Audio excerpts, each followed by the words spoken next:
माशाल्लाह बहुत ही कमाल की वीडियो बनी है, आप भी देखें, इंशाल्लाह आपको भी मज़ा आएगा। जज़ाकुमुल्लाह खैर। आपको कितना अरसा हुआ है तबलीग में लगे हुए? मुझे 30 साल हो गए। इससे पहले हम मुकम्मल गुमराही में थे। तबलीगी जो हमारे उधर मोहल्ले में भी आए होते थे तो उनको देख के हम चुप जाया करते थे। पहले नमाज नहीं पढ़ते। कुछ लोग कहते हैं तबलीग कहाँ से साबित है, क्या फायदा है तबलीग में जाने का? आज यहाँ आइए जमात मस्जिद में, तो इन्हीं की जबान से इन्हीं से पूछना है कि इनको क्या फायदा हुआ तबलीग में लगने का। आइए मेरे साथ आओ।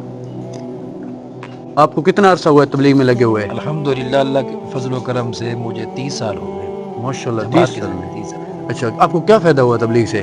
तबलीग में एक इंसान को अपनी ज़िंदगी का रुख मिलता है। अल्लाह पाक की ज़ात आली की पहचान, उसकी मईयत, उसकी मोहब्बत, दिल के अंदर जज्बा ईमान और हज़ूर पाक सल्लल्लाहु अलैहि वसल्लम की मुबारक ज़िंदगी, हज़रात सहाबा कराम की तर्ज़ ज़िंदगी, दीन के ऊपर चलना कितना आसान है और कितना बेहतरीन है, कितना सुकून है। आप में क्या तब्दीली आई है तबलीग की बरकत से? 30 अल्हम्दुलिल्लाह। साल हो गए लगे हुए हैं आप माशाल्लाह। नमाज का एहतमाम नहीं था, अल्लाह पाक के अहकामात की अहमियत नहीं थी। यानी तबलीग की बरकत से आप 5 वक्त के नमाजी बने। अल्हम्दुलिल्लाह, बाजमात 5 वक्त। फिर कुरान पाक की तिलावत का एहतमाम नहीं था। 32 मुसल्ले हो गए कुरान पाक के। मैंने 32 साल 32 साल मैंने कुरान पाक सुनी। इस साल 33वां मेरा साल होगा तरावी में कुरान पाक सुनाना। मेरे पहली दाढ़ी नहीं थी, सर पे टोपी नहीं थी, ये तबलीग की बरकत से। पहले से रोजा है जिंदगी में? जी मेरा पहली जिंदगी दफा का बिल्कुल 3 पहला दिन? रोज़ा, बिल्कुल। अच्छा, आपको क्या फायदा हुआ 3 दिन में?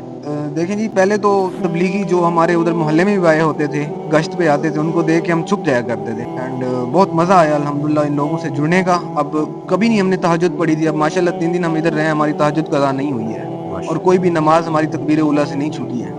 इसके अलावा अब इंशाल्लाह बस ज़िंदगी अल्लाह के दीन के लिए वक्त करने का इरादा है। यूनिवर्सिटी है, साल डेढ़ बचा हुआ यूनिवर्सिटी है। में पढ़ते हैं जी माशाल्लाह? अल्हम्दुलिल्लाह, मैं BS सॉफ्टवेयर इंजीनियरिंग कर रहा हूँ, वो भी national university of modern language Islamabad में। माशाल्लाह। तो इंशाल्लाह इसके बाद यूनिवर्सिटी में भी कोशिश करेंगे कि जितना हमसे हो सकेगा हम करेंगे। एंड बाकी जो ज़िंदगी है हमारी अल्लाह के दीन के लिए वक्त है इंशाल्लाह। हमारा असल मकसद भी यही है। इनके बारे में कुछ पता नहीं था, तो इधर आए हैं। अमीर साहब ने जो बातें की हैं अल्हम्दुलिल्लाह उससे बहुत फ़ायदा हुआ है, तो काफ़ी चीज़ें सीखने को मिली है। तबलीग लगने से पहले आपकी जिंदगी कैसी थी और अब कैसी है? बस पहले जो है ना, अल्लाह माफ़ करे, गुमराही में थे, कुछ पता नहीं था, मकसद का पता नहीं था, मकसद का नहीं पता। रुख का नहीं पता था कि किधर जा रहे थे।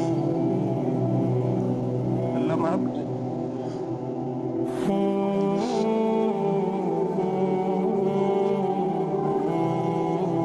अब क्या फायदा हुआ है इस रोजे का?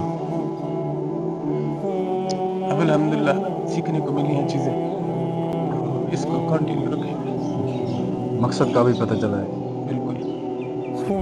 अभी इंसान की जो है ना, अल्लाह के रास्ते में जब इंसान निकलता है तब इंसान को पता चलता है कि है यार मैं क्या कर रहा था, मेरा मोड़ क्या था, मेरा मकसद क्या था, मैं क्या कर क्या रहा था।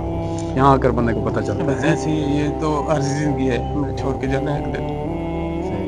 फिर कुछ लोग कहते हैं तबलीग कहाँ से साबित है? भाई तबलीग तो एक जिम्मेदारी का नाम है, एक तब्दीली का नाम है। इंसान की जिंदगी तब्दील हो जाती है, इंसान को अपने जो मकसद है, एक रुख है, उसका पता चलता है कि है भाई मैं क्या कर रहा था, मेरा तो रास्ता इधर था, मैं इधर जा रहा था। भाई आप भी अल्लाह के रास्ते में वक्त लगाएं, अपनी जिंदगी को तब्दील करें। जज़ाकल्लाह। अच्छा, तो कैसी लगी ये वीडियो हमारी? पसंद आने पे लाइक करें, कमेंट करें, शेयर करें। जज़ाकुमुल्लाह खैरा।